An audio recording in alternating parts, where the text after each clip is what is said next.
C'est les échappés, bienvenue dans le podcast de celles et ceux qui sont passionnés par le vivant. Aujourd'hui, on est avec l'association Satapir représentée par Bastien. Salut Bastien. Salut. Bon, du coup, aujourd'hui, on va parler tapir fourmilier, c'est ça? Ouais, c'est ça. Alors, du coup, l'association Satapir, c'est une association qui a quelle vocation? Nous, on a plusieurs missions. La première, c'est de faire connaître ces animaux, parce que c'est des animaux, tapirs comme fourmiliers, qui sont assez méconnus du grand public, qui sont souvent confondus, même s'ils ne se ressemblent pas du tout, et qui n'ont à peu près rien à voir. Ouais. Ils sont souvent confondus, donc les faire connaître, sensibiliser le public à leur protection, faire aussi savoir que c'est des animaux qui sont sur le territoire français, en Guyane notamment. Et puis participer à leur protection dans le milieu naturel. Donc nous, actuellement, on est en métropole, mais on a des partenaires et des projets en Amérique du Sud. D'accord, donc c'est une association que tu as montée toi tout seul? Non, on l'a créée à 3. Ouais. Donc moi, je suis le président, Léa est la trésorière et Alexandra est la secrétaire. D'accord. Et du coup, toi, comment tu t'es dit, tiens, je vais créer une asso spécialisée dans ces deux familles d'espèces-là? On va pas parler d'espèces directement, mais c'est un peu... en fait, quand j'ai commencé mon parcours pour faire soigneur animalier, j'ai fait des stages un peu à droite à gauche et parmi ces stages, j'ai pu passer plus de temps sur des secteurs qui comprenaient ces espèces-là, tapir, fourmilier, capybara, faune sud-américaine de façon générale. Voilà, j'ai côtoyé aussi des soigneurs, des soigneuses qui étaient passionnés, qui m'ont transmis leur passion. C'est arrivé comme ça. Dans mon école de soigneur, on avait aussi un projet à faire sur notre période de stage sur un sujet en particulier. En l'occurrence, moi, ça portait sur ces animaux-là. Quel hasard. Donc voilà, ça s'est fait comme ça. Donc mon attirance pour eux, elle est arrivée là. Et puis avec les années, voilà, mes boulots, j'ai été amené à bosser avec eux, puis la passion s'est renforcée comme ça, et puis à un moment donné je me suis dit j'aimerais bien aller au-delà de m'occuper d'eux juste en captivité, et puis aussi mettre un peu ma pierre à l'édifice pour pouvoir les aider aussi dans le milieu naturel. Tu as travaillé directement là-dedans depuis ton école de soigneur, et c'est des espèces où on n'a pas vraiment l'habitude de travailler, c'est pas des espèces sexy entre guillemets, dans le sens où, je sais pas, quand on parle de soigneurs animaliers en règle générale, les gens vont penser à des grands félins ou à des très grands mammifères comme les girafes qui sont derrière ou les éléphants. Le Big Five, comme on dit malheureusement. Oui, non, c'est pas des... c'est aussi un peu l'enjeu. Moi j'ai un goût pour les animaux un peu bizarres, que les gens connaissent pas forcément, qui ont des attributs physiques, voilà, une trompe, une longue langue, un machin, des trucs, voilà. C'est rigolo. Et... Voilà, je sais pas où j'allais avec ça, mais c'est pas grave. On sent la fatigue. Oui, non, c'est pas des animaux qui sont sexy au premier abord. D'ailleurs, quand on travaille un peu avec eux, on voit les gens passer à côté. Ah, c'est pas beau. Ah, c'est moche. Ah, c'est machin. C'est fréquent. Et en même temps, c'est aussi ça, c'est leur singularité qui fait qu'ils sont intéressants. Et puis, l'histoire aussi, c'est qu'à la base, moi, j'étais un peu plus attiré vers les fourmiliers, parce qu'ils sont encore un peu plus bizarre, je trouve. Ouais. Et au moment de la création de l'association, il y avait aussi cette balance où, ok, je veux les aider, mais en même temps, il faut que l'association fonctionne parce que c'est lié aux gens. Et même si le but c'est de les faire connaître, il faut quand même qu'ils soient attirés un minimum vers l'association quand ils vont la voir. Donc il y a tout un processus aussi de visuel. On aime beaucoup soigner les visuels, les couleurs, c'est hyper coloré, en général ça attire l'œil. Ça, et je m'étais dit, juste le fourmilier, je sais pas si on va vraiment réussir à capter les gens à fond. Et il y avait aussi du coup cet aspect du tapir qui était confondu avec et que j'aimais aussi forcément. Et il y a aussi le fait que le tapir, le bébé tapir est particulièrement mignon. Oui. Et les choses mignonnes, les gens ils aiment beaucoup. Et nous, quand on parle de tapir, de fourmilier, on parle pas de pandarou ou de loutre ou de lémurien, où ça parle directement aux gens, c'est super mignon, ça vend bien. Des films dessus, voilà, plein de trucs. C'est ça. Donc ça s'est fait un peu comme ça, donc mêler les deux pour attirer aussi plus de monde, et en même temps ils vivent sensiblement au même endroit, en tout cas pour le tapir terrestre généralement. Ils sont souvent présentés ensemble, pour les parcs qui ont les deux en tout cas. Donc comme nous, nos stands on les fait principalement en parc zoologique, ça a cette logique là aussi.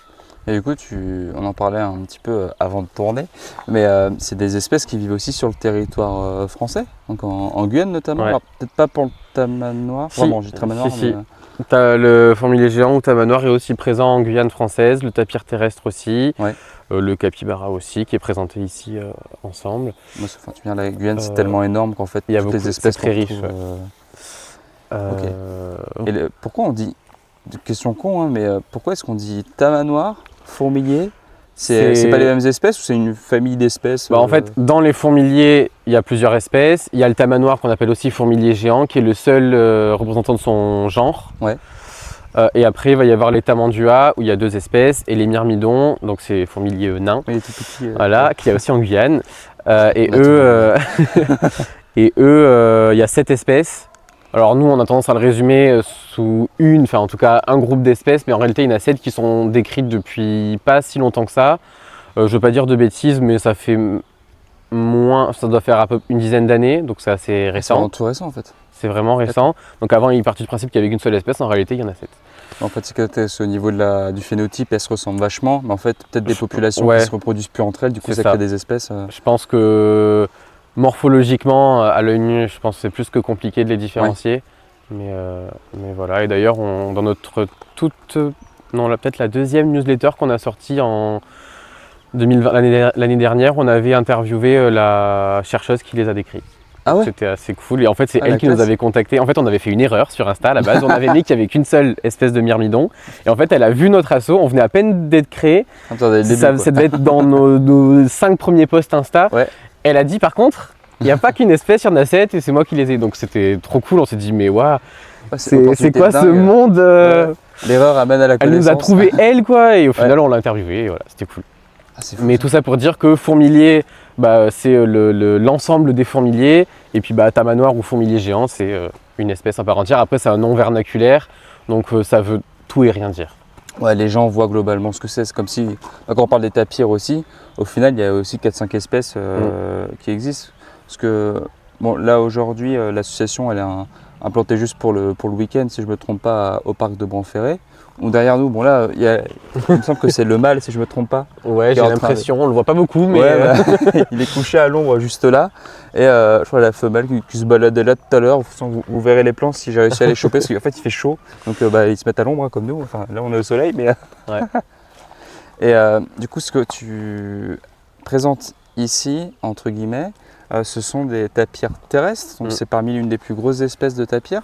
Mais il y en a 4. Il y a 4 espèces reconnues de tapirs. Il y a une 5e qui est à l'étude, mais pour l'instant c'est pas validé. Donc on part du principe qu'il y a 4 espèces. Oh là là. Voilà. Donc le tapir terrestre c'est le plus représenté. En tout cas, en parc zoologique en France, c'est sûr que c'est le plus représenté, dans la nature aussi. Ouais. On a un tapir qui n'est pas sud-américain, donc le tapir malais. Il vient de Malaisie. Voilà. En effet, donc noir et blanc. Donc nous, pour le coup, on en parle parce que c'est une espèce de tapir, donc il faut quand même savoir qu'elle existe. Mais par contre, en termes d'action, de jeu, de tout ça, voilà, c'est pas notre cible première. Après, on a le tapir de Baird. Il y en a quelques-uns en Europe, mais voilà. Et il est principalement en Amérique centrale, donc Costa Rica. Et le tapir des montagnes, qui lui est celui où la population est la plus petite, qui vit principalement sur la cordillère des Andes, et du coup qui vit en altitude avec un pelage qui est beaucoup plus épais que les autres. Qui est vachement et qui est plus escarpé, petit que les autres. Ouais. Qui permet plus petit, ça permet de se faufiler à travers les roches ou.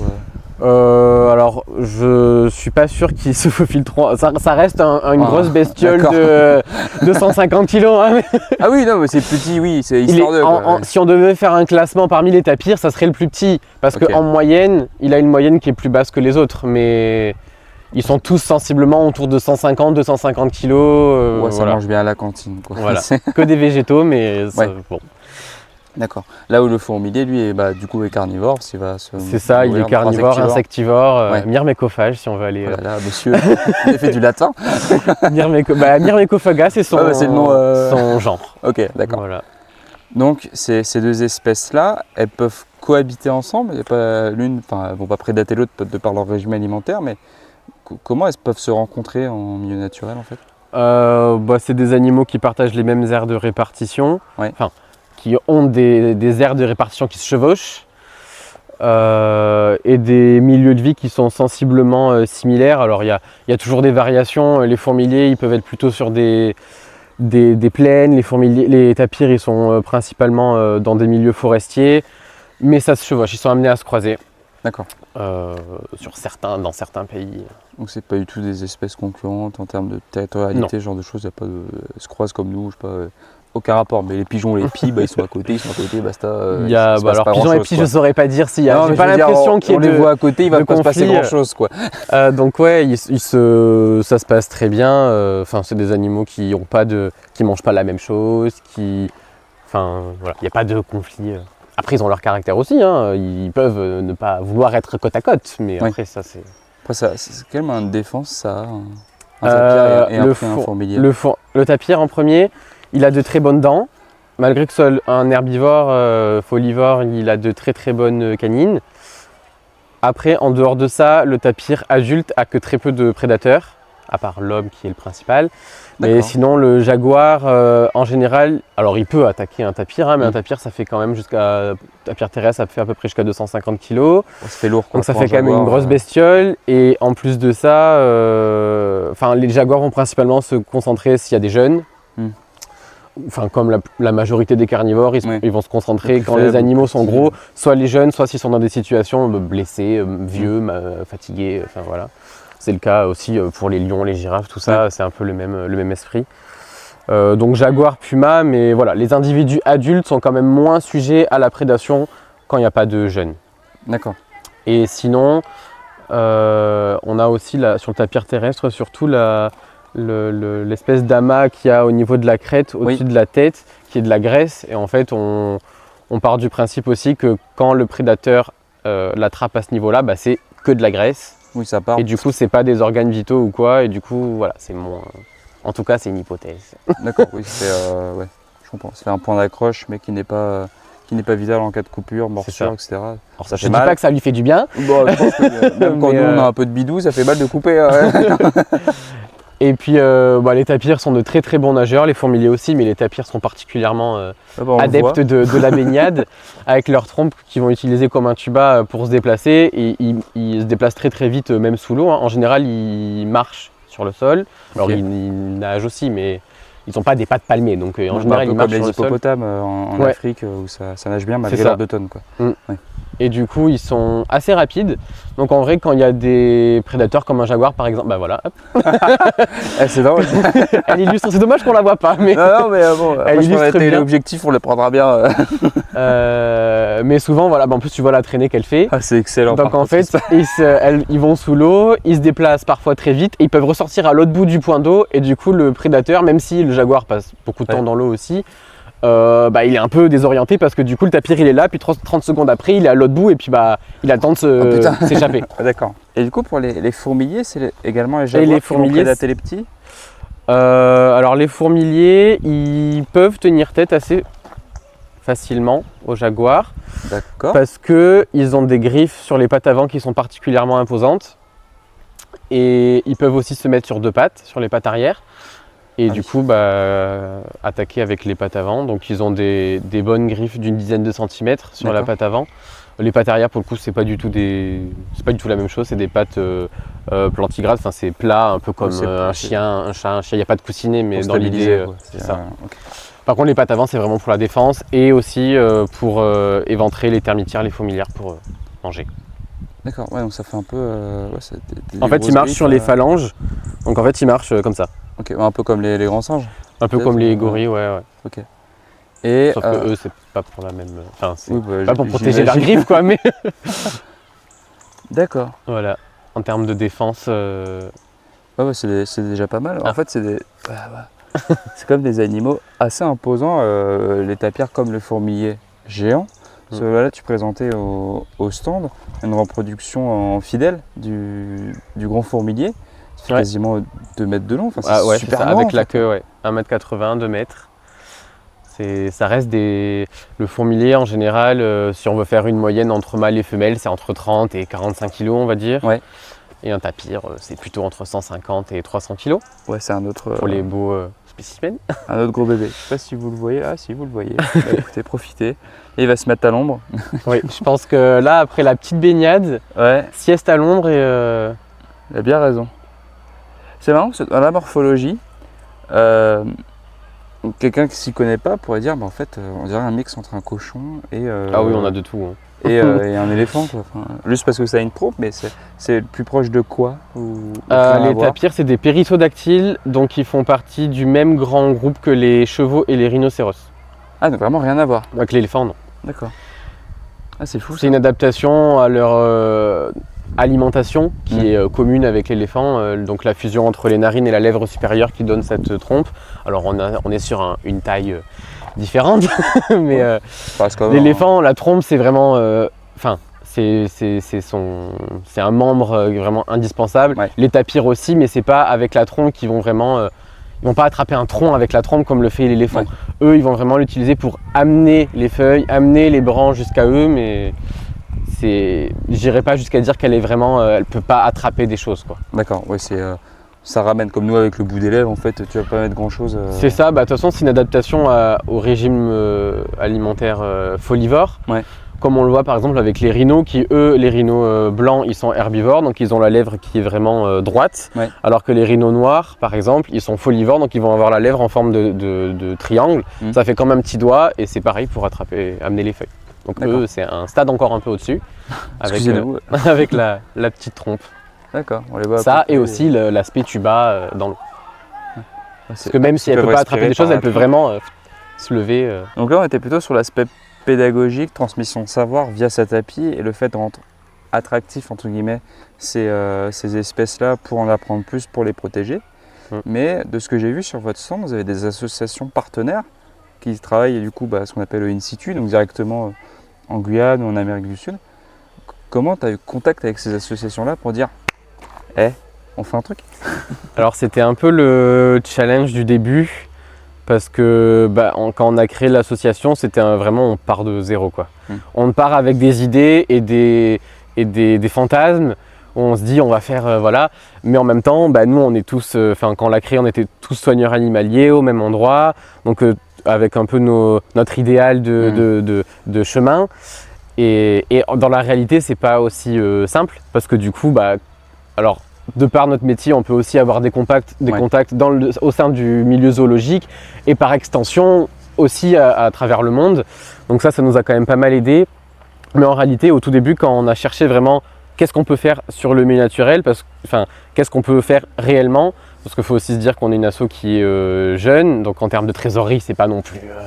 voilà, c'est le verre de chaque asso. Une jeune asso française qui a 2 ans et demi. Donnez.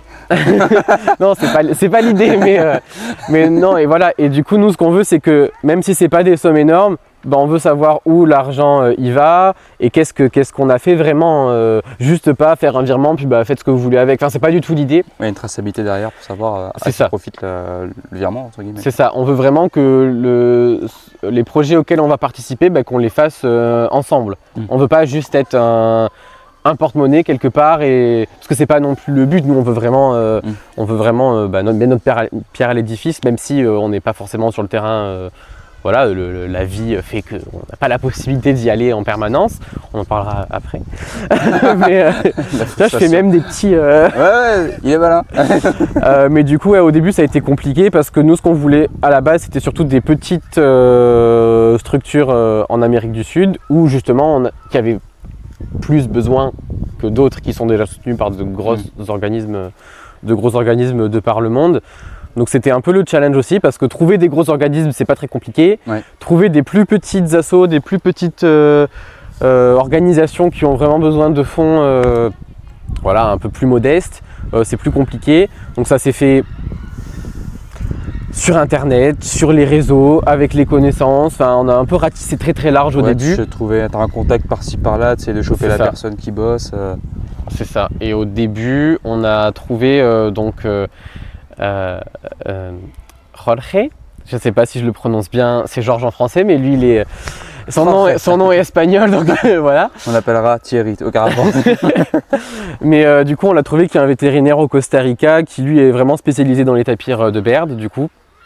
Les tapirs de Baird. J'ai compris autre chose. Les tapirs de merde, il va faire. Ah non, non Le mec, on a plus rien à foutre. roue libre. Dure journée. Bah, il est 11h, ouais, super.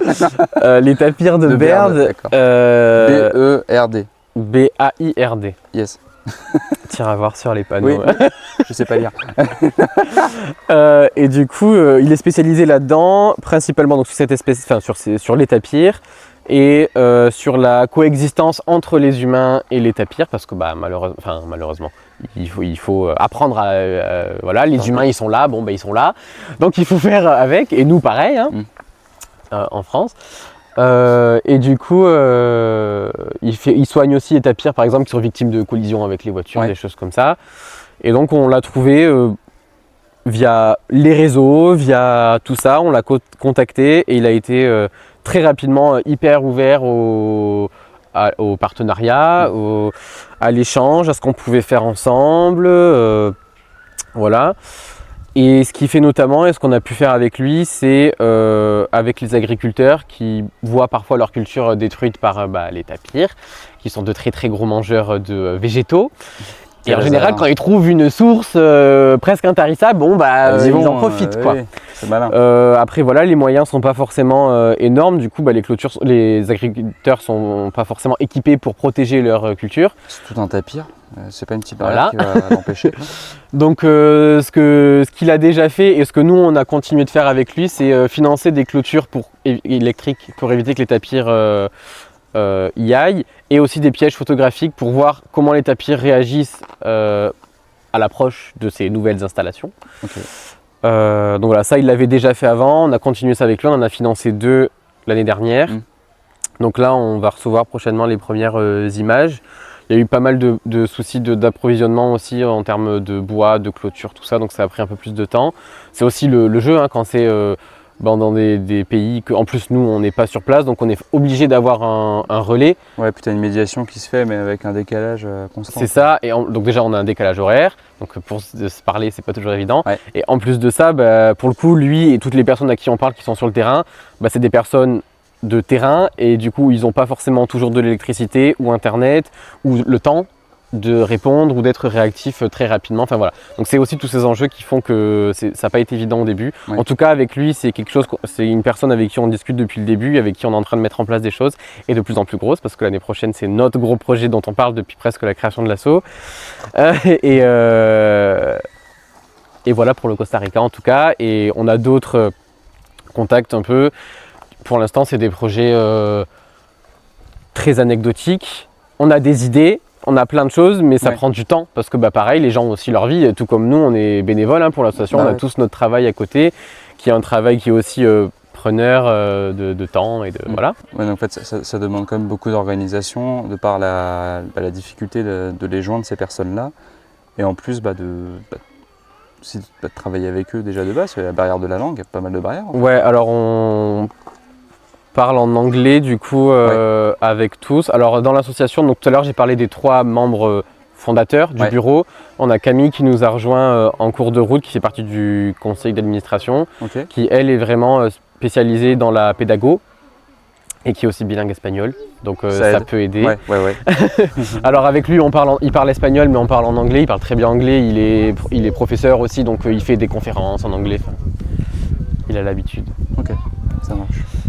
Et du coup, l'enjeu aussi, c'est que on est français de métropole, on peut pas non plus débarquer et dire faut faire comme ça, faut faire comme ci. Voilà. Ouais, évidemment. C'est parce que voilà, faut aussi que, ça serait malvenu. Et t'as des projets en Guyane aussi, en Guyane française, ou c'est plus compliqué là-bas? Des, je vais pas dire projet parce qu'on n'en est pas à ce stade-là.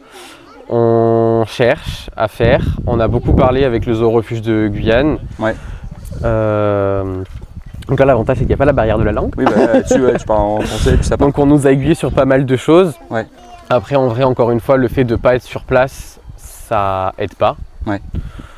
parce qu'on est toujours du coup dépendant des réponses qu'on a, des contacts qu'on a. Donc c'est pour ça que ça prend du temps. Après, ça peut paraître frustrant d'un côté parce qu'on a toujours envie de faire plus. Ouais. Et en même temps, quand on regarde en arrière, on se dit bon, en vrai, l'asso elle a que 2 ans et on est déjà plutôt pas trop mal. C'est tout récent en fait. Je t'ai pas demandé quand, mais ouais, en 2 ans, tu as fait pas mal de choses déjà. En mars 2024. Ouais, ça, 2 ans et demi, Ouais, un peu moins. c'est ça. Ça passe vite déjà. Ouais. C'est peu, mais en même temps, déjà. Attends, t'en es fier quand même, c'est un beau Ah oui, projet, vous avez carrément, réussi à ouais. monter, ouais. Ah, mais c'est Et donc voilà, et il y a aussi, donc ça c'est la partie un peu, nous on va vers les autres et on recherche des projets. Et il y a aussi la partie où c'est des personnes qui sont venues nous chercher, donc ça c'est encore plus gratifiant, on se dit waouh, on est créé depuis peu et on nous demande des choses et nous c'est encore mieux quoi, quand on vient nous chercher, c'est cool. que vraiment on se dit… C'était tout gagné quoi, entre guillemets. c'est ça. Quoi, ouais. Et donc Trésor de Nature, qui est une association française qui a un refuge en Équateur, est venu nous trouver à un des premiers stands qu'on a fait en 2024 Ouais. à la fondation, à la journée de la fondation Le Pal Nature. Ouais. Donc c'est une journée où il y a plein d'assos qui viennent au Pal en octobre, qui est vraiment axée sur la conservation, où en gros le prix d'entrée est moins cher que le reste de l'année parce qu'il n'y a que la partie zoologique qui est ouverte et pas les attractions, parce qu'au Pal il y a une partie attraction. Et du coup c'est vraiment que pour la conservation. Donc nous on a été conviés ce jour-là. Voilà, c'était un de nos tout premiers stands et du coup il y avait cette association qui était présente aussi, qui nous a contactés parce qu'ils avaient récupéré une jeune tapire blessée qui avait 3 ou 4 mois à l'époque. Ah vraiment limite bébé quoi, à peine se voit. Elle était vraiment toute petite, elle n'était pas du tout en âge d'être seule. Ouais. Donc je crois que la mère avait été chassée, alors il y a eu une histoire de… Enfin bon voilà, en tout cas elle était orpheline. Ouais. Ils ont récupéré le bébé, sauf que c'était leur premier tapir, ils n'avaient jamais eu de tapir avant, donc on a été contacté déjà pour aussi apporter des infos, parce qu'on est tous soigneurs animaliers avec des tapirs pour la plupart aussi depuis quelques années. Alors on n'a pas la prétention de dire qu'on est des spécialistes des tapirs, il y a toujours des gens bien plus, des vétos, bien évidemment bien plus calés que nous. Tu connais quand même bien le sujet pour pouvoir le présenter à un public. Pour s'en occuper au quotidien, voilà, on peut toujours aider. Ouais, bah. Donc il y avait cet aspect-là, et il y avait aussi tout l'aspect financier, où du coup un tapir ça mange énormément, et du coup c'est un coût non négligeable. Alors nous encore une fois on ne pouvait pas assumer à hauteur de ce que ça leur coûtait, ça c'est sûr. Mais en tout cas avec eux on a participé à tout le processus de réhabilitation pour la relâcher. En milieu sauvage. Dans son milieu naturel, Okay. donc en Équateur. Et on a financé des pièges photographiques parce que du coup, je te passe tous les détails, mais il y a eu plusieurs étapes. Parce qu'au début, forcément, présence humaine assez accrue parce que c'était un bébé, donc il a fallu faire beaucoup de soins, elle était blessée et tout ça. Ouais, pas qu'elle s'attache trop à l'homme non plus. C'est ça. Et le but, c'est de la relâcher et que du coup, dès qu'elle voit un humain, il ne faut pas qu'elle y aille. Parce que les humains ne sont pas forcément tous bien intentionnés. On va en parler juste après. Ouais. Donc, il y a eu tout un processus qui a duré presque 2 ans. Et du coup, donc nous, on était là sur 1 an à peu près. Ouais. Et du coup, il y a eu plusieurs étapes où il fallait réduire la présence humaine jusqu'à ce qu'elle n'y soit plus du tout, etc. Et du coup, on a financé des pièges photographiques pour voir comment elle appréhendait ses nouveaux environnements à chaque fois. Et après, on a financé aussi une partie de… Alors une partie, parce que c'est des programmes comme ça, c'est vraiment le partenariat de plein d'organismes, du gouvernement aussi, c'est des grosses choses aussi. C'est des grosses chaînes. C'est des grosses choses, donc nous on était là, mais bien évidemment pas seuls, heureusement. Donc nous on a participé à notre niveau aussi au relâché, donc on a financé la caisse de transport, quelques médicaments qu'elle a eu besoin de faire avant le relâché, transport des vétérinaires, des choses un peu comme ça. Voilà, donc pour nous ça reste des grosses sommes parce qu'on n'est pas une trésorerie énorme. Pour eux, c'est toujours ça de prix, ça aide toujours. Ouais, puis ça permet d'avoir une belle histoire derrière. Carrément, et puis nous on se dit, on a participé à ça quand même, c'est cool. C'est cool. Et toi, j'ai te posé la question, mais je vois dans tes différents supports pédagogiques qu'à partir en gros de 2500 €, tu as un collier GPS que vous pouvez mettre sur les tapirs. Oui. À quoi ça sert concrètement ça? Le collier GPS? Ouais, à part savoir où il est. Ça dépend de… Comment dire? Ça dépend du projet qu'il y a derrière. Ouais. En l'occurrence, nous, donc là, on propose aux à l'adoption, au parrainage. Oui, l'adoption. Et Euh, voilà. Des tapirs du coup au Costa Rica, donc Ouais. qui sont sauvages, qui ne sont pas du tout en captivité, voilà. Qui peut suivre grâce au collier GPS de la maman, parce que c'est la maman et la fille qui a un peu plus de 2 ans maintenant, donc c'est l'âge à peu près auquel ils prennent leur indépendance, les tapirs. Ok. En l'occurrence, nous, depuis presque le début, au début où on parlait avec Jorge, on avait ce projet-là d'équiper la fille Ouais. d'un collier GPS, parce qu'en fait, chez cette espèce, le tapir de Baird, la prise d'indépendance et les déplacements qui s'en suivent, chez une femelle, ça n'a jamais été documenté chez cette espèce-là.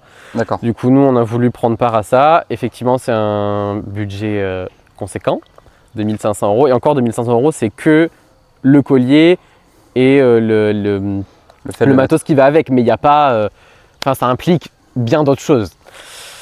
Donc le collier GPS, ça peut être pour tout un tas de raisons différentes. Certes, il y a les déplacements qui sont visibles avec une application, mais en différé, pas en direct. Ça serait un peu dangereux, parce que du coup, ça voudrait dire que les animaux, on peut se dire, bon, bah, il est là, je vais aller le chercher, pour des personnes qui ne sont pas bien intentionnées. Ouais, c'est moyen. Alors, Donc c'est toujours en différé. faut voir l'accès à la donnée, à la limite, aux personnes référentes, hein, encore. C'est ça, mais après, tu peux jamais vraiment savoir dans quelle main ça peut tomber, Bien sûr. par quel biais. Ouais. Enfin, les gens qui sont mal intentionnés, malheureusement, ils trouvent toujours des solutions pour faire du mal. Donc voilà, donc en tout cas, c'est en différé. Savoir les déplacements, savoir, admettons, je sais pas, s'il y a un autre individu qui est équipé, est-ce qu'ils se croisent, est-ce que les territoires, machin. Alors, il faut savoir qu'un tapir, c'est à peu près 8 km le territoire. D'accord, ouais, donc un beau territoire quand même, 80 hectares qui balaye constamment, quoi. Alors, attends, kilomètres, ouais, je sais pas. Enfin, un hectare c'est 100 mètres, imagine 10 hectares, 1 kilomètre. 100 par 100, Ouais, c'est un hectare. Ouais. Très bien. Alors je bosse avec des hectares tous les jours, mais j'avoue que de rien. je suis pas veto, donc je suis pas allé jusqu'aux maths. Non, mais oui, ça semble ok. C'est un gros carré de 8 km, quoi. C'est un... Ok. Ouais, voilà. Et alors, ils ont leur territoire, mais ils sont pas forcément très territoriaux. C'est-à-dire que il peut y avoir d'autres tapirs qui ont leur territoire qui se chevauchent. Et c'est pas un problème. Ok, d'accord. C'est pas les plus chiants du quartier, quoi, entre guillemets. Tout ça pour dire que du coup, ça peut être intéressant s'ils seront équipés, de savoir qui est où, je sais pas. Enfin, en vrai, c'est infini. Ça peut être pour plein de raisons différentes. Après, j'imagine, je suis pas un pro non plus du collier GPS, qu'on s'entende bien, mais il peut y avoir d'autres données à l'intérieur du collier. Après, il y a plein de modèles de colliers à des prix, j'imagine, bien différents, ouais. qui peuvent donner des données aussi différentes. Voilà, mais je ne vais pas faire une liste exhaustive parce que je ne veux pas dire de bêtises non plus, mais voilà. En tout cas, nous, pour le cas du projet du coup de l'année prochaine, c'est d'équiper la jeune femelle d'un collier GPS. Déjà parce qu'en plus celui de la mère potentiellement arrive à expiration, parce que ça a une expiration, le collier Une petite batterie, ouais. En fait, il tombe tout seul. Ah, ok. Je crois que c'est 1 an et demi ou 2 ans, la durée de vie. D'accord. Oui, c'est pas contraignant pour eux d'avoir un collier. Non, mais par contre, le souci c'est que... Alors nous, ça a été beaucoup reporté parce qu'il faut que l'animal soit à taille adulte. Oui. Pour le mettre. Oui, pour des parce que raisons du coup, évidentes, il y a des colliers qui sont extensibles, mais pour les tapirs, c'est pas forcément... ce qu'on nous expliquait, c'est que c'était pas forcément la meilleure des... Il y a fourmilier dehors, mais on le voit pas non plus. Non, mais ça va être sympa pour les... Si elle passe, ça serait top, mais... Je sais pas si tu la vois. Ah, pas du tout. Elle est derrière la butte. Ok. Je vois la je verrai plus tard dans l'après-midi si on les recroise. Mais du coup, en fait, il y en a qui sont extensibles, mais les tapirs, ça passe aussi de branchage en branchage et ça s'accroche et nanani. Donc voilà, il faut quelque chose qui est quand même assez solide. En l'occurrence, c'est pas une franche réussite pour cette espèce-là, donc on est sur du collier plus solide, mais qui du coup, il faut que l'animal soit à taille adulte. Et nous, ça a été la difficulté qu'on a rencontrée ici. Ce qu'il nous expliquait, c'est que elle avait un retard de croissance dû à la compétition alimentaire avec d'autres tapirs, et du coup elle n'était pas à la taille qu'elle devrait être à cet âge-là. Alors l'indépendance est autour de 2 ans pour une femelle, la taille adulte c'est plutôt autour de 3. Ok. Donc là elle est née en mars 2024, donc elle a un peu plus de 2 ans. Donc voilà, nous en tout cas le gros projet c'est ça. Aujourd'hui on n'est pas sûr d'équiper elle. Il y a toujours le projet sur une jeune tapir femelle, vous en équipez une. Mais de par son retard de croissance et notre venue, qui devra être en premier trimestre l'année prochaine. T'as à peine hâte, ça se voit après. Peut-être que ça sera pas elle. Ok. Donc il y a un petit pincement quand même parce que c'est un individu qu'on suit depuis presque le début. Mais à partir du moment où c'est pour la même raison, c'est pas grave. Ok. Voilà. Là, on parle beaucoup des tapirs, mais les grands fourmiliers, faites des actions avec. Pour l'instant, c'est peut-être que entre guillemets, de la pédagogie ou. En fait, on a eu beaucoup plus de mal pour les fourmiliers à trouver de quoi. On avait trouvé, mais il y a aussi la difficulté du moyen de contacter les organismes, par exemple d'Amérique du Sud. Si on n'a pas de contact, il faut qu'on trouve un moyen de les contacter. Ouais. Si c'est par mail, si c'est sur des réseaux sociaux, si c'est sur des sites internet. Et il y a des fois où on n'a pas de réponse, tout simplement. Donc il y a eu plein de fois où on n'a pas eu de réponse, des fois où il y a des réponses, mais il n'y en a plus derrière. Ouais. Donc il faut jouer aussi avec ça. Donc aujourd'hui, on n'a pas d'action concrète sur le fourmilier uniquement. On a des projets en idée, donc on est beaucoup en train de parler avec d'autres personnes qui, eux, bossent sur le terrain de façon beaucoup plus récurrente. Ouais. Parce que nous, on est quand même, on est toujours jeunes de façon générale, et jeunes dans la conservation aussi, parce que même si on baigne un peu dedans avec notre métier, on sait de quoi ça traite, mais entre savoir de quoi ça traite et vraiment être dedans et y participer, c'est un autre monde. Quoi, ouais. Nous, on a beaucoup comment dire, pas d'idées préconçues, mais de choses un peu idylliques, où tu te dis on va faire ça, mais dans la réalité, il y a dans les pays, il y a des locaux, il y a des gouvernements, il y a des machins, on peut pas faire ce qu'on veut comme on veut, enfin voilà. Du coup, pour l'instant, on est aussi dans une période où les actions qu'on a déjà faites, c'est super et on va continuer avec eux, si ça s'y prête, mais on est aussi beaucoup dans une recherche de contact et d'aide pour nous aider à mettre en place des choses. De personnes qui connaissent en fait le terrain vraiment. Il y a des Français qui connaissent, donc on est en contact. On fait des visios régulièrement aussi avec des Français, avec des Brésiliens, avec des Français de Guyane, avec des Équatoriens, avec des Costaricains. Je cite tous les pays d'Amérique du Sud. Non, mais je cite ceux où on a vraiment fait. Tu viens, oui. Mais voilà. Et parfois c'est très drôle parce qu'on parle anglais, mais voilà, quand c'est un Français qui parle anglais avec un Brésilien qui parle anglais, on a tous nos accents. Donc en vrai, pour l'instant, on a vraiment eu que des gens adorables qui ont tous été, ceux avec qui on a vraiment échangé, ils ont tous été hyper ouverts à ce qu'on pouvait faire ensemble, de quelque façon que ce soit, parce que nous, il y a tout l'aspect de protection du milieu naturel dont on parle, mais il y a aussi tout l'aspect sensibilisation. On le fait en parc zoologique, mais on veut le faire aussi dans les pays concernés, parce que c'est hyper important que les populations qui vivent avec ces animaux-là sachent quels sont ces animaux-là et pourquoi ils sont importants et pourquoi il ne faut pas les... Voilà. Mais en réalité, c'est pareil chez nous. Pourquoi le renard, le sanglier, le machin, il faut... Voilà. On le connaît parce que la chasse, globalement, mais on ne connaît pas vraiment sa vie, à part quelques documentaires qu'on peut trouver. Mais c'est ça, et puis les traditions, il faut aussi jouer avec ça. On ne peut pas, encore une fois, comme je te disais, débarquer avec nos gros sabots et dire faut pas le tuer, alors qu'il y en a, en fait, c'est leur source de nourriture, le tapir, par exemple. Tu disais que certaines personnes, leur source de nourriture principale était le tapir. C'est quoi la relation qu'on peut avoir avec les tapirs et les fourmiliers dans ces régions-là, en fait? De façon générale, surtout le fourmilier, c'est un animal qui est assez discret. On s'en est vite rendu compte aussi parce que déjà, rien que de parler de nous, ce qu'on côtoie au quotidien, parc zoologique, c'est des animaux qui sont très rarement actifs la journée. C'est des animaux qui sont principalement crépusculaires, donc en réalité, en journée, ils passent beaucoup de temps à dormir. Donc tu les vois pas trop, quoi. Voilà, et du coup en milieu naturel, ça reste des animaux qui sont hyper discrets. Et quand on a parlé avec des gens de Guyane, d'un peu partout, on nous dit, alors au Costa Rica il n'y en a plus trop des fourmiliers géants, il y a eu, mais c'est une espèce qui est quasiment plus présente. Mais ils nous disent qu'en fait ils en voient pas, très peu. Même s'il y en a, même en Guyane, on nous dit en fait ils sont très discrets. Ils sont dans leur terrier. Alors il n'y a pas de terrier, mais... Non, mais dans les fougères. Après oui, ils peuvent être, ils se couchent, en plus les fourmiliers, ils se couchent en boule avec leur queue par-dessus, ça reste assez discret. vraiment Donc voilà, et le tapir, c'est un animal qui de façon générale est plutôt pas trop farouche. Voilà, en vrai c'est assez fréquent que des gens croisent des tapirs, par exemple au Costa Rica, après ça peut être des réserves, des choses comme ça, mais qui sont en liberté et que tu peux les croiser, voilà, ils partent pas en courant, c'est pas comme chez nous, souvent tu as une biche, bon, quand elle voit un humain, voilà. Les tapirs sont assez peu farouches. C'est aussi le problème, enfin le problème, si je puis dire, c'est aussi ce qui peut causer leur perte, en tout cas qui peut leur poser problème. C'est que du coup, ils fuient pas forcément face aux humains et du coup, c'est des proies un peu faciles pour Parce les humains. qu'ils s'en foutent de l'homme, quoi. Enfin, si tu t'approches vers eux, ils vont peut-être se barrer gentiment. Mais, oui, je dis pas qu'on va aller à leur rencontre, mais...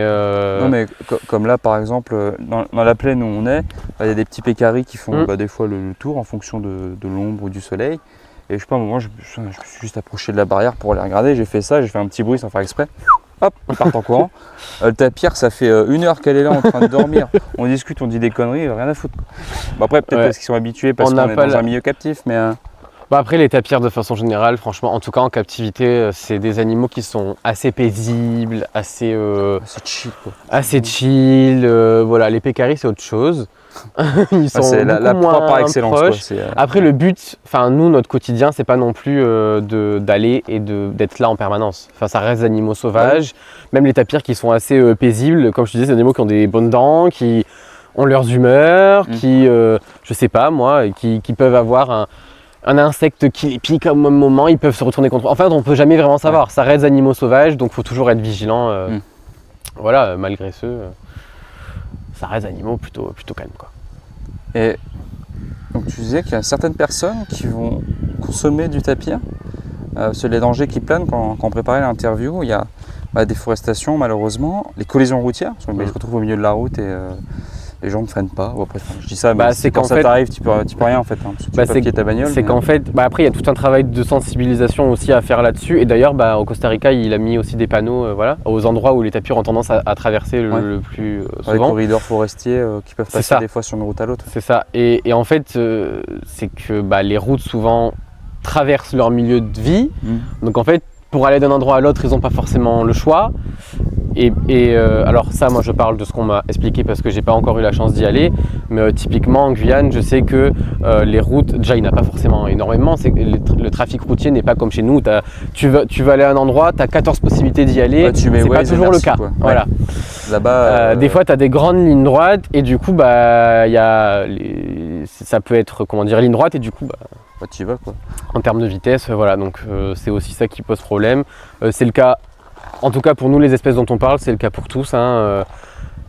Tapir, fourmilier, même tamandua, c'est des animaux qui certes sont principalement arboricoles, mais qui peuvent aussi descendre au sol. Et je sais que c'est assez fréquent d'en trouver au bord de la route.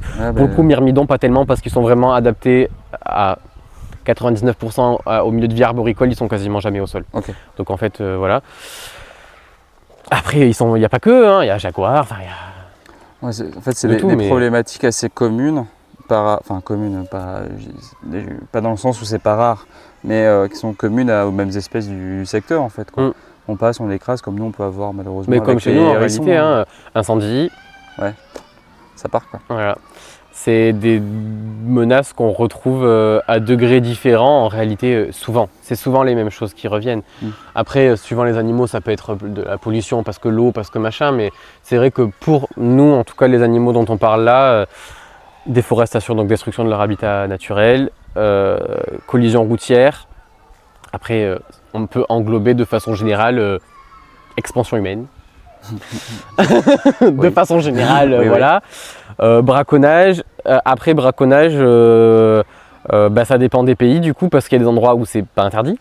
Donc on appelle ça du braconnage, mais en réalité, le braconnage, c'est de la chasse illégale.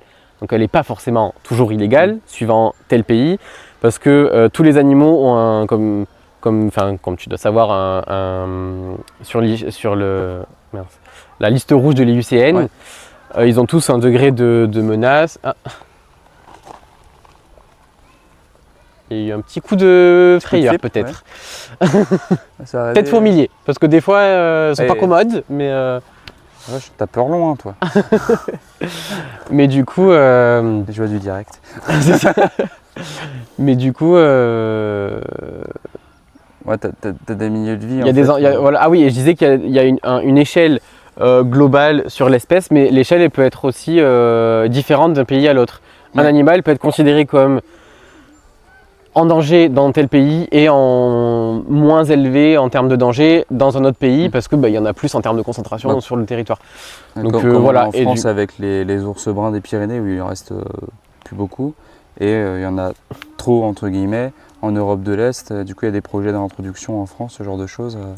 C'est oui, parce que localisé à un tu pays, as quoi. aussi des endroits où du coup ils étaient présents avant, ils le sont plus. Alors, Ouais. enfin, c'est pas pour les ours, mais de façon En règle générale. générale, ouais.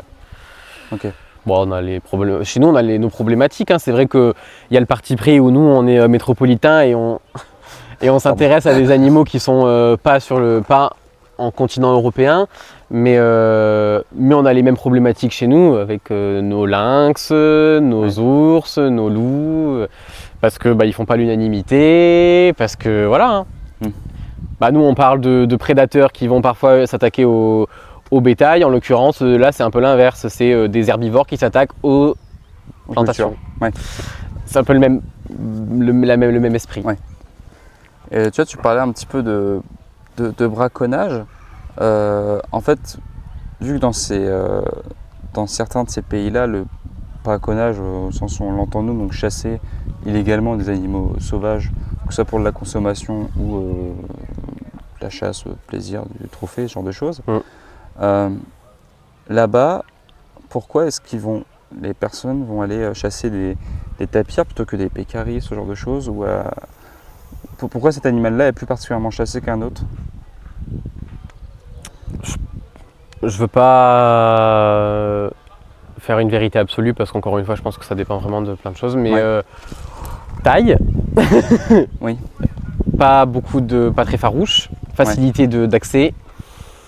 Ouais, t'y vas quoi, et puis merci, au revoir. Voilà. Après, je dis pas, hein, probablement que le pécari est chassé aussi. Mais après, le tapir, en l'occurrence, là, on est sur plaine du Chaco. Donc, donc il y a plusieurs régions en Amérique du Sud. En l'occurrence, le tapir terrestre est présent sur beaucoup il a une assez large aire de répartition. Ouais. Donc je réfléchis juste. Voilà, j'avoue, j'ai pas l'aire de répartition exacte du pécari. Du Chaco, mais comme c'est le pécari du Chaco, j'imagine qu'il y a plein d'endroits où il y a des tapirs, mais il n'y a pas de pécari. Après, il y a plusieurs espèces de pécari. Enfin, c'est un peu. Non, mais ma question, c'était vraiment pour savoir pourquoi il pouvait être plus facilement chassable entre guillemets. Mais de ce que tu dis, en fait, il n'a pas peur. Il est gros, donc t'en tues un. Après, je dis pas pareil. J'ai pas toute la réglementation de chaque pays. Ouais. Voilà, mais. Pour prendre d'autres exemples, il y a aussi le bison, typiquement au Canada ou des choses comme ça, où il y a des quotas. Donc ils peuvent chasser, mais pas. Ouais, voilà. Pas tout éradiquer comme il y a 150 ans. Quoi, ouais. Le but, c'est aussi que les espèces, elles perdurent et du coup, il y a des quotas. Alors pareil, je sais pas, des fois c'est un par famille par an, des fois c'est des choses comme ça. Je ne m'avancerai pas à dire des bêtises, mais la plupart du temps, c'est encadré, pas tout le temps. D'accord. D'où le braconnage. Et du coup, c'est pour revenir à Satapi, avec toutes ces actions de conservation-là, honnêtement, c'était quoi le truc le plus dur auquel tu as dû faire face pour réussir à monter tous ces projets-là, les faire valoir, les faire comprendre? Vis-à-vis des potentiels partenaires Ouais, les potentiels partenaires. Ou des fois, là, on voit par exemple sur le stand des gens qui viennent, qui posent des questions. Comment tu fais pour rendre intéressant aussi ce travail-là? Parce que comme on en parlait au début, malheureusement, les tapirs et les fourmiliers, c'est pas ce qui fait. C'est pas les espèces les plus courantes ni les plus connues. Ouais, connues, mignonnes, tout ce que tu veux. Pour les potentiels partenaires, la difficulté, c'est les trouver, les contacter, avoir un retour. Ouais. Ça, c'est le principal enjeu. C'est pour ça que ça prend du temps en vrai, parce qu'en général ils nous répondent, mais ça peut prendre des semaines, des mois, et du coup l'échange. Ouais, c'est une galère, ouais. Voilà, quand on est en visio, c'est d'un côté plus simple parce que l'échange il est instantané, mais il y a aussi toute la partie barrière de la langue où du coup c'est un peu plus compliqué de se comprendre et du coup voilà. Sauf que quand on fait par mail, la barrière de la langue c'est mieux parce qu'on a plus de temps pour traduire et pour dire ce qu'on veut dire de façon plus précise. Mais par contre, bah, la réponse est plus longue. Ouais. Donc voilà, la difficulté c'est un peu ça pour ce côté-là, pour le côté terrain. Et aussi pour savoir, bah, encore une fois, où va, ce qu'on va faire. Parce qu'encore une fois, on n'a pas une trésorerie de dingue. Et du coup, bah, voilà, il y en a un, il nous a contacté, qui est adorable, avec qui on va faire des choses plus tard, mais pour les tapirs toujours, mais au Brésil. Mais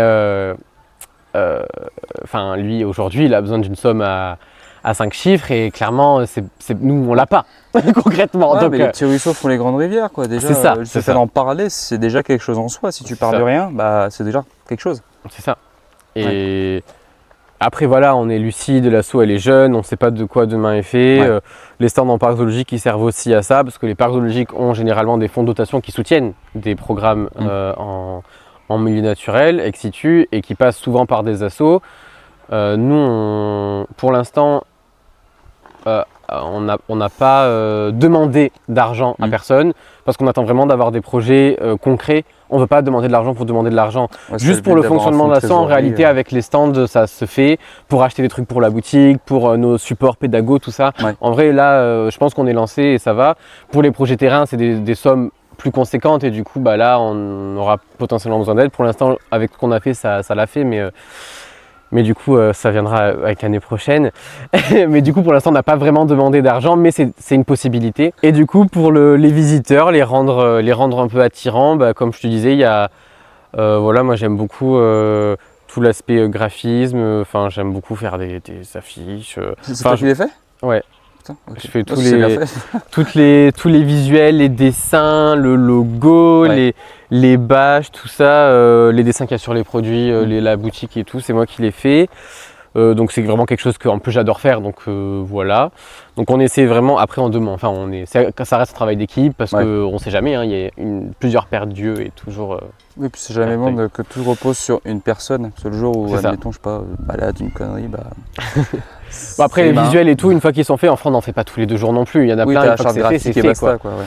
On a nos couleurs, on a nos petits nos décors de machin, donc en vrai ça va. Mais il y a vraiment cet aspect visuel où en général on a souvent des retours comme quoi le stand est joli parce qu'on soigne vraiment l'aspect, la couleur, voilà, c'est vraiment quelque chose qui est important pour nous et qui est important pour attirer les gens sur des espèces qu'ils ne connaissent pas. Tous les jeux, ça a vraiment été un travail d'équipe. Les jeux, ça on a tous mis notre main à la pâte pour les idées, la confection, tout ça, et la confection aussi parce qu'on a dû en faire plusieurs. Parce que depuis l'année dernière, on a parfois des stands au même moment, à 2 endroits différents. Super. Donc ça c'était un peu la difficulté aussi, parce que bah, du coup on avait tout qu'en une seule fois, et en plus maintenant on n'habite plus du tout tous au même endroit, on habite à des endroits différents, donc on a dû dédoubler les supports. Donc voilà, les jeux sont assez simples, sont visuels, sont parfois sur des bases de jeux que les gens peuvent connaître, du coup ça leur parle. On a vu le Memory, etc. Le Memory, enfin voilà, il y a le labyrinthe, ça c'est une nouveauté de l'année, une des nouveautés de l'année. Donc voilà, c'est vraiment le visuel, le ludique. Et du coup, bah, on en profite pour leur apprendre des choses. Et souvent, on espère en tout cas qu'ils partent de notre stand au moins en sachant les différencier déjà pas et de mal. quoi ça traite à peu près. Parce qu'en vrai, 9 fois sur 10, on a droit, le fourmilier il a une trompe. Non, le fourmilier il n'a pas de trompe. Parce que la trompe c'est une fusion entre les narines et la lèvre supérieure, c'est le cas du tapir de l'éléphant. Le fourmilier il a un long crâne, il n'y a pas du tout de trompe et ça c'est vraiment la confusion. Numéro 1 pour pas retrouver facilement. Donc voilà, ça passe par tout ça et aussi par des jeux en partenariat aussi avec le parc, notamment on met en place souvent un jeu où les gens doivent deviner le poids du tapir. Alors on fait avec le tapir, mais il y a des parcs où il n'y a que les fourmiliers, on a aussi fait avec les fourmiliers. Mais en général, ah tiens regarde, bébé. Oh non, c'est le bébé là? Oui. Ah, c'est... Vous parlez de moi? D'accord. Alors s'il veut bien passer, ça sera incroyable, mais... Non, mais après quand on aura fini, je prendrai des vidéos et tout. Mais du coup, ouais, voilà, le ludique, l'aspect machin et je sais plus ce que je disais. Mais, ah oui, le jeu, donc les gens doivent deviner le poids du tapir et donc c'est sur don libre. Ouais, ça engage de l'interactivité aussi, quoi. C'est avec ça, les petits, et du les coup, grands. les gens, alors pour nous aussi c'est pratique parce que c'est en partenariat avec le parc, ce qui fait que c'est le parc qui nous permet de faire gagner la rencontre Ouais. avec l'animal. Alors en général c'est une rencontre protégée, ça dépend des parcs, mais Ouais, tu te où la- trouves pas là au plein milieu de la plaine. va y et, avoir, ça leur fait découvrir, et en général il y a un soigneur qui est au moment de la rencontre, et du coup ça permet encore une fois de leur expliquer comment c'est géré en parc zoologique et pourquoi un parc zoologique et à quoi ça sert, et que c'est pas juste vous montrer des animaux et puis c'est joli, et il y a tout un... tout le travail de la captivité il y a toute derrière. autre chose qui permet derrière, quoi. ouais, parce que la Voilà. rencontre, c'est pas juste aller faire gousi-gousi. Non, parce que de toute façon, les gens les approchent pas. Donc, Ouais, tu es voilà. plus proche que. Petite question, la captivité pour ces espèces-là, Ouais. le but c'est de les faire se reproduire en captivité, d'avoir une réserve génétique également, pour possiblement, en cas de besoin, pouvoir en réintroduire certains individus qui seraient propices à. Idéalement, c'est un peu le cas de, j'ai envie de dire, Ouais, tous les globalement, animaux qui sont au moins menacés. Maintenant, encore une fois, c'est des processus qui sont quand même assez longs et compliqués à mettre en place, la réintroduction d'animaux captifs. Ouais. Ça se fait, hein, mais en tout cas, aujourd'hui, fourmiliers, j'en ai pas connaissance. Tapirs, il y en a. Ouais. Donc ça faisait partie d'un des projets, Ok. des personnes avec qui on a échangé. Donc c'est une personne qui réintroduit des tapirs captifs, pas européens pour l'instant, mais des tapirs terrestres captifs au Brésil, dans une certaine région autour de Rio. Et donc le but c'est de repeupler, enfin il y en a, mais l'espèce a beaucoup diminué, voire disparu de cette région-là. Et du coup le but c'est d'en remettre et de tapirs du coup captifs. Mais le truc c'est que comme on l'a vu avec la réhabilitation de la tapir en Équateur, il y a tout un processus où si vraiment pendant des années le tapir il voit que des humains qui lui apportent de la nourriture, etc. Et ça ne peut pas se passer comme ça. Donc il y a tout un processus. En général, les animaux qui sont sujets à être réintroduits, on le sait quasiment. Après, encore une fois, je ne suis pas un professionnel de ça, donc je ne veux pas dire de bêtises. Et il y aura probablement d'autres personnes que tu as interviewées, que tu vas interviewer, qui en parleront peut-être mieux que moi. Mais en général, tu le sais. Ouais. D'accord, je comprends. Voilà. Et là, actuellement, aujourd'hui, vous êtes à Montferré pour le week-end, pour les visiteurs qui viennent vous voir et justement apprendre plein de choses, comme ce qu'on fait aujourd'hui par intermédiaire de cette petite vidéo. Comment les gens ils peuvent faire pour vous soutenir? Là, on mettra en description votre site internet, vos réseaux sociaux, pour que les gens puissent venir à minima s'abonner, hein, c'est cool. Et c'est déjà pas mal. non, mais... Parce que ça prend du temps, les réseaux, oui, c'est cool. Ouais, franchement, ouais. Et du coup, si on vient sur ton stand, qu'est-ce qu'on peut concrètement faire pour t'aider? J'imagine participation financière, parce qu'il y a d'autres choses. Financière, ça en fait partie, parce que l'asso, on va pas se mentir, ça, la banque, les assurances, le site internet, tout ça, ça coûte de l'argent, l'air de rien. C'est indispensable parce que c'est notre... la banque, voilà. L'assurance, quand on fait les stands, on est obligé d'avoir une assurance. Et tout ce qui est tenue du site internet et tout, c'est indispensable, c'est notre vitrine, ça nous semble important. Et tout ça, ça coûte de l'argent, donc forcément, il nous en faut. Après, en vrai, avec les gens qui achètent des goodies sur notre boutique, c'est toujours ça de prix. Depuis l'année dernière, on fait des maquillages. Ça, c'est vraiment... c'est un double tranchant en fait. Ça nous rapporte un peu d'argent, ce qui est important pour nous. Et en même temps, en général, pendant que une partie de la famille, souvent les enfants, mais pas que, si jamais ça te tente, de repartir avec un capybara sur le visage. J'ai pas d'enfants, mais... Non, mais les adultes font aussi. Ah, d'accord, j'avais mal compris. Mais du coup, ils se font un petit maquillage. Ouais, ça nous est arrivé, ouais. Okay. En général, par week-end, on a au moins un petit couple ou quoi qui vient. Et du coup, généralement, pendant que les enfants sont maquillés, souvent les adultes font nos jeux. Okay. Et du coup, ça nous permet de leur en parler, de sensibiliser et tout ça. Tu touches toutes les générations. Enfin, c'est votre équipe touche toutes les générations en fait. Oui. Puis on n'en a pas trop parlé, mais avec les enfants, on a aussi beaucoup de sensibilisation. On a un projet c'est vrai que j'en ai pas du tout parlé, mais on a un projet de correspondance entre la métropole et la Guyane pour les enfants. Donc ça, c'est tout un projet qui a été fait l'année dernière et qu'on va mettre en place à partir de la rentrée prochaine. Donc on va avoir 3 ou 4 écoles normalement, avec donc de chaque côté, et qui vont échanger. Donc c'est par rapport aux animaux qui les entourent. Donc il y aura la forêt européenne, donc française européenne, et la forêt guyanaise.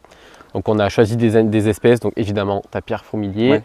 Sans dire trop de bêtises, je crois que pour faire le parallèle, de l'autre côté, on a le blaireau, le sanglier.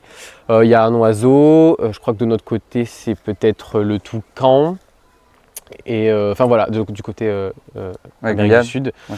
Enfin voilà, et ça c'est en cours. Et le mois dernier, j'ai aussi fait une intervention. Il y retourne, hein. Ouais, c'est trop mignon. J'ai aussi fait une intervention dans une école où ils sont venus aussi à Bran-Ferré après, où on a parlé d'Apir, des fourmiliers. Enfin voilà, on est aussi beaucoup sur la sensibilisation avec les enfants parce que l'air de rien, les enfants de maintenant, c'est les adultes de plus tard. Et Bien puis sûr. c'est hyper important que dès le plus jeune âge, je dis pas qu'ils retiennent tout, parce que faut que ça soit hyper ludique pour que ça les intéresse, mais ça commence à planter quelque chose et ça les intéresse. Et en vrai, rien que de savoir quelques trucs, déjà pour plus Ça tard, c'est permet super d'eux, quoi, important. clairement. Ouais, ouais. Donc voilà, et en vrai, au-delà de l'aspect financier qui nous permet aussi de faire tout ça, les supports pédagogues et tout ça, il y a aussi l'aspect humain. Nous, aujourd'hui, dans l'équipe Satapi, on est 4. C'est pas beaucoup. On est 4. Pour te donner un ordre d'idée, cette année et l'année dernière, on a fait 8 stands qui sont entre Dunkerque, la Bretagne, l'Allier. Enfin, c'est assez. Il y a pour l'instant le sud où on n'a pas encore fait parce que c'est vraiment très très loin. Et super loin, quoi, en plus. En fait, voilà, nos stands, bon là, ça va. Ici, c'est pas très loin pour moi, mais le reste du temps, on fait toujours plusieurs heures de route pour y aller. Donc ça aussi, ça nous coûte beaucoup d'argent perso. On évite de se rembourser trop ce genre de frais parce que ça nous embête un peu de prendre de l'argent de l'asso pour ça. Mais des fois, c'est très loin. Donc voilà, c'est des choses ça arrange. Ouais. Mais l'aspect humain est vraiment important parce que du coup, pour les stands, comme tu vois, aujourd'hui, on est vraiment en effectif très réduit. On n'est que 2. C'est vraiment le minimum, quoi. On ne peut pas être moins que 2. Nos jeux sont... les gens peuvent les faire en autonomie, mais on est obligé de les accompagner pour les réponses au moins à la fin, pour le reveal, qu'ils aient les bonnes infos, quoi. Ouais. Et ça nous prend du temps. Et admettons, tu es avec une famille, tu as une autre qui arrive, en fait, il faut qu'on soit plusieurs et encore plus quand il y a des maquillages, ça c'est encore... voilà. 3 c'est bien, on va dire. 2 c'est compliqué. Ça dépend où. Après, ça dépend des... Ça dépend où, ça dépend de la période. On fait des stands entre avril et octobre. Ouais. En avril, quand c'est des jours fériés, souvent le week-end de Pâques, ça marche. En mai, il y a les ponts, donc ça marche bien aussi. En fonction des périodes, il y a plus ou moins de monde. Et en fonction des parcs aussi, il n'y a pas la même fréquentation dans un parc qui fait 1 hectare ou dans un parc qui attire 1 million de personnes par an. Après, tu n'as pas le même public aussi, quoi. Non, ça c'est sûr. C'est super. Et c'est à nous adapter aussi au public, à leur réceptivité. Des fois, il y en a qui sont plus réceptifs à tel jeu, d'autres plus à faire la rencontre avec le tapir. Enfin, ça dépend en fait. Franchement, c'est hyper aléatoire et le besoin humain, il est là. C'est que en fait, nous, il y a toujours au moins une personne de l'asso qui est présente sur chaque stand parce que de toute façon, le matériel, on doit l'amener. Ouais. Mais par contre, on ne peut pas toujours être tous là, et d'ailleurs, on ne peut jamais être tous là. Et du coup, on a des bénévoles qui viennent nous aider. Alors, c'est vrai qu'au début, c'était souvent des connaissances, de la famille, des conjoints, des amis, des machins. En plus, nous, on est dans le milieu zoologique, donc c'est des gens qui ont aussi une sensibilité sur les animaux de façon générale. Et on a aussi des bénévoles qui sont venus nous aider. Typiquement, là, on en a un, Johan, qui est venu nous aider depuis la première année, qui vient régulièrement. Qui est soigneur aussi. On a Anaïs qui est venue au CERSA nous aider. C'est la première fois, qui était une aide de plus que précieuse aussi parce qu'on n'était que 2, donc on était 3 avec elle et c'était vraiment plus que bénéfique. On a aussi nos familles, Amandine, la sœur d'Alex. Enfin voilà, on a vraiment des gens qui nous aident un peu de partout, mais c'est vrai qu'il y a des moments où on est un peu en manque de gens et du coup ça se fait ressentir. Donc le besoin humain, il est surtout pour les stands. Et aussi pour la tenue de l'asso, parce que on est 4, on a tous nos vies à côté, les réseaux ça prend du temps, le site ça prend du temps, préparer les stands, parce que tous les supports, les jeux, les machins, ça se fait aussi en amont. C'est pas simple. La partie conservation, parce que du coup les visios, les réunions, les newsletters, on a fait une newsletter tous les 3 mois, elle fait une bonne dizaine, presque 20 pages, donc à chaque fois c'est des interviews de professionnels, c'est des articles qu'on fait, c'est des trucs qui prennent du temps avec de la recherche. C'est pas juste une asso qui est là plan-plan pour dire qu'il y a une asso. Pour nous c'est important en fait, et on fait aussi des retours sur les newsletters, sur les stands qu'on fait, parce qu'on l'envoie à nos adhérents, mais on l'envoie aussi aux partenaires et aux parcs qui nous accueillent, pour montrer où on en est, qu'est-ce qu'on fait, que l'asso elle n'est pas juste là pour être là, et que derrière il y a beaucoup de travail. Donc voilà, en vrai le besoin humain, on est toujours preneur de personnes qui ont envie de s'investir avec nous. On en a aussi qui ne sont pas venus sur des stands mais qui nous ont aidés à distance depuis chez eux pour faire des articles pour la newsletter, pour faire des jeux aussi. Il y a Clara qui est aussi beaucoup sur la partie pédago, qui a fait un jeu pour notre tout premier stand. Enfin voilà, il y a beaucoup d'aides comme ça qui sont hyper importantes, qui sont diverses et variées franchement. Ça peut être des photos aussi pour le site, les réseaux. Nous on a nos photos perso, mais en vrai des photos de milieu naturel et tout, on peut pas prendre comme ça sur Google, il y a des droits, il y a des... voilà. Donc il y a des gens qui nous donnent leurs photos, alors on les crédite hein, s'ils veulent, il n'y a aucun souci, c'est évident. Mais c'est hyper important pour nous aussi. Enfin franchement les aides elles sont plus que variées et tout est bénéfique. Et du coup pour ça tapis, année prochaine, mars 2027, avion Guyane? Alors entre mars et mai, en fait on n'a pas les dates encore exactes, ce sera sur le premier semestre, ça c'est sûr. Costa Rica, direction Costa Rica. On est encore en train d'élaborer le programme final de la mission, mais du coup on va équiper la femelle tapière du collier avec lui, normalement. On va aller voir aussi les agriculteurs pour qui on a financé les clôtures, pour voir comment ça se passe, voilà, échanger avec eux. Enfin, il y aura probablement un Georges en interprète. Et parce que je pense pas qu'ils parlent anglais les agriculteurs et nous on parle vraiment pas espagnol. À part pour dire hola, bon, ça va s'arrêter là à l'échange. Ça va. Una cerveza, por favor. Il y a ça, et puis pour voir aussi dans le futur qu'est-ce qu'on peut continuer à faire avec lui. Donc voilà, on est en train d'élaborer un peu tout ça. On veut aussi voir, on aimerait voir tout son travail de sensibilisation auprès des locaux, ce qu'il fait, les cours qu'il donne, etc. Pour nous, c'est aussi important de voir ce qu'il fait parce que c'est un partenaire qu'on a depuis le début, avec qui on finance aussi ses projets. Donc on veut aussi savoir, on le sait, mais le voir de nos propres yeux, c'est différent. Donc voilà, normalement, ça devrait s'étaler sur à peu près 10 jours. Et voilà, c'est un peu le projet de l'asso. Voilà. Après, comme je dis, il y a plein de projets de sensibilisation avec les enfants, de correspondance, il y a d'autres idées en Guyane, en Équateur, en plein de pays, mais voilà, il n'y a rien qui est assez concret pour en parler vraiment là maintenant. Je ne vais pas dire de bêtises. C'est déjà super beaucoup. Bien. C'est déjà beaucoup pour le nombre qu'on est, voilà, ça prend du temps. Ça prend du temps. Ah si, il y a un autre projet, j'en terminerai avec ce projet-là. C'est pareil, il est encore en process, mais on a été approché par Fred qui avait une idée de jeu de société, voilà, sur les tapirs. J'en dirai pas plus. Ok, on verra. En cours. La suite. Tant que c'est pas fait, je peux pas dire plus, mais en tout cas,